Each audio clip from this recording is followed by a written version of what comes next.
So now we are going to discuss about PLC, that is Programmable Logic Controller, and the working, that is the internal architecture of PLC. So first, if you take PLC,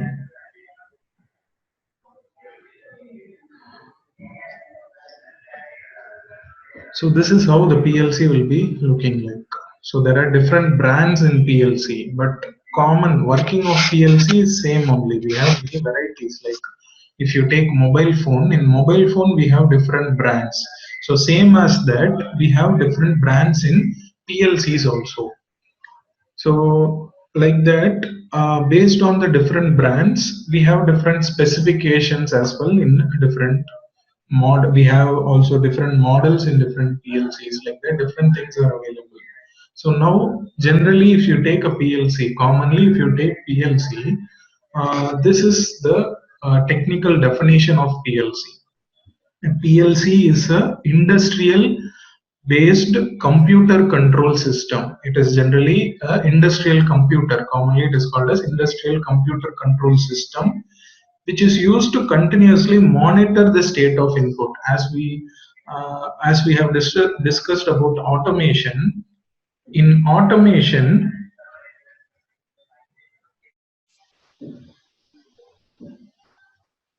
in automation, what we have discussed earlier is if you give the input to a controller, what will happen? The controller will be checking the input whether it is on or off, and it will execute the program what we have did. So based on the program, what will happen? It will be controlling the output. It will receive the input, execute the program, and control the output. Same only it is mentioned here technically. The PLC continuously monitors the state of input devices and makes decision based upon the custom program. Custom program is nothing but the user defined program. So we are going to make the program for the PLC. Based on the program, what it will do is it will be monitoring the input continuously, and it will be controlling the output based on the program what we have given. So this is only a PLC.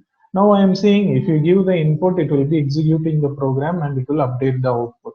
So we have to know what are all the internal components available inside the PLC. So now we will be discussing about the architecture of PLC and how each and every component will be functioning.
So first, this is the power supply.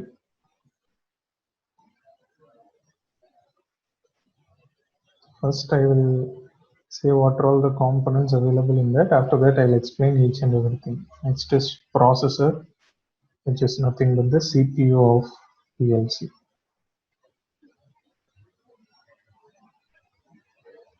Next is memory.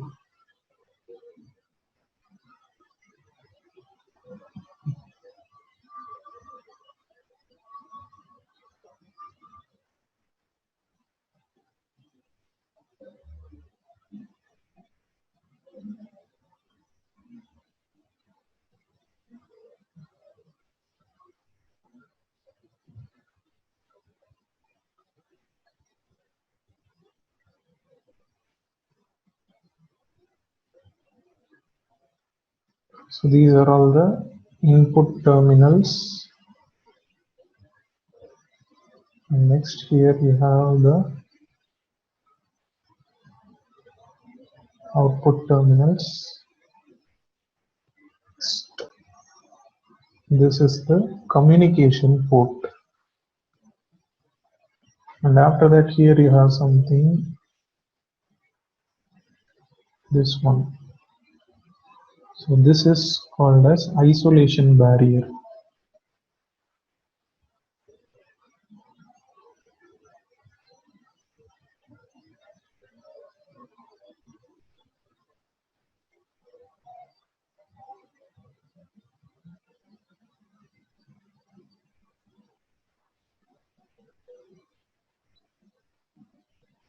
This is input side isolation barrier, and this will be the output side isolation barrier.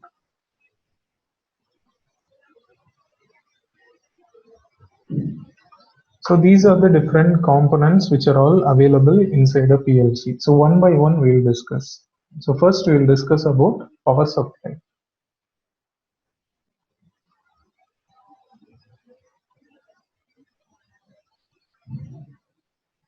So generally the working voltage of PLC is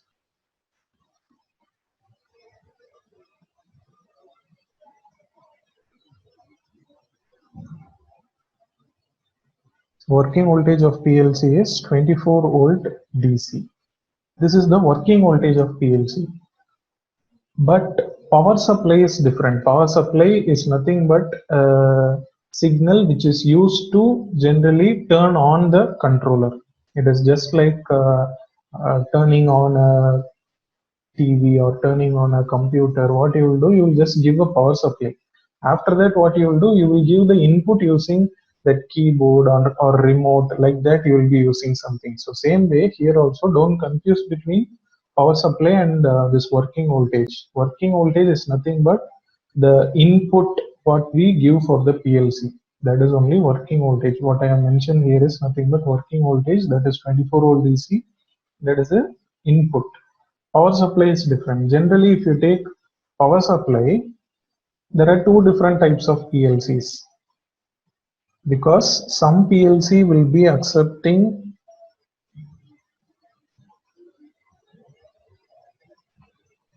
24 volt DC only, but some PLC can directly accept 230 volt AC. So what I am speaking here is about power supply here. I'm not speaking about this. So this is generally 24 only. But here power supply will be changing. So based on the type of PLC, we will be seeing that power supply, whether it is accepting 24 volt or 230 volt AC, that we have to check. So what is the difference? What are the two types of PLC based on that power supply means? The PLC which accepts only this 24 volt DC in the power supply is called as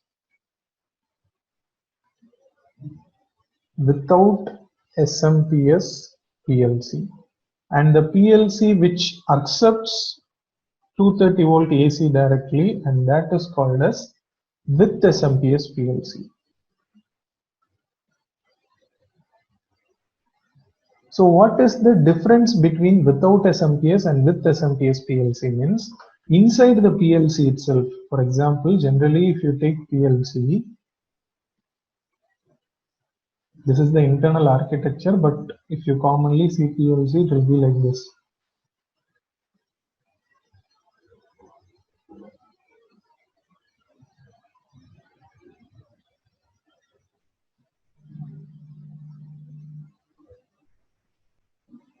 So inside the PLC, what will happen is there will be inbuilt SMPS. If inside the PLC itself you have that inbuilt SMPS, means that type of PLC is called as with SMPS PLC. With SMPS is nothing but inbuilt SMPS PLC. So how to identify that means you have to check the power supply terminal. So the power supply terminal of PLC has to be checked. It will be either available here or here. So you have to check that if the power supply terminal, if it is mentioned like LN is nothing but line neutral, or if it is mentioned as phase neutral, or if it is mentioned as 110 volt to 240 volt AC, or if it is mentioned as L1, L2 bar N. If any one of this is mentioned in the power supply terminals, you will be checking, it will be mentioned like this, LN. Like this, if it is mentioned, it is definitely with SMPS PLC. So in case if it is with SMPS PLC, it will be mentioned, any one of this will be mentioned in the power supply. So by seeing the power supply itself, what you can do, you can identify that it is with SMPS. And what is the advantage of with SMPS PLC means inside the PLC itself, you will have that inbuilt SMPS. Inbuiltly, you will have SMPS. So what you can do is directly you can give 230 volt. Directly 230 volt AC can be given here. And what will happen? This SMPS will be inbuiltly converting it to 24 volt internally. So if this is the PLC, in PLC itself, you will have that inbuilt SMPS. So you can directly give 230 volt and inbuiltly it will convert it to 24 volt DC. That is required working voltage of PLC. It will be converting according to that. So this is only for power supply. Next I said without SMPS PLC. So how this without SMPS PLC will be means,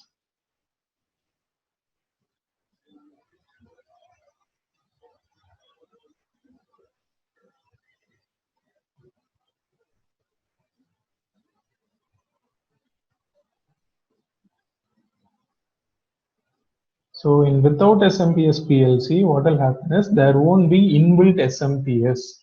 So if you check the power supply terminals, it will be mentioned either plus or minus, or it will be mentioned as 24 volt DC. If any one of this is mentioned in the power supply terminal, it is without SMPS PLC. So what is the meaning of without SMPS PLC means? In this type of PLC, there is no inbuilt SMPS. So what you have to do, externally you have to use one SMPS separately for power supply. Generally for activating this PLC, generally for giving power supply to the PLC, you have to externally use one SMPS, and this SMPS will be given 230 volt here. And what will happen, this external SMPS will be converting it to 24 volt DC, and that will be, that converted 24 volt DC will be given as power supply here. But in with SMPS, no need of externally using separate SMPS, only for power supply. So based on that, we have these two types. One is with SMPS, another one is without SMPS. If it is with SMPS PLC, we can directly give 230 volt AC to the power supply. If it is without SMPS PLC, we cannot directly give 230 volt AC. We have to give only 24 volt DC. So for that, you are using this external SMPS. So this is how the power supply will be functioning here. Based on the type of PLC, we have to either give 230 volt or 24 volt DC.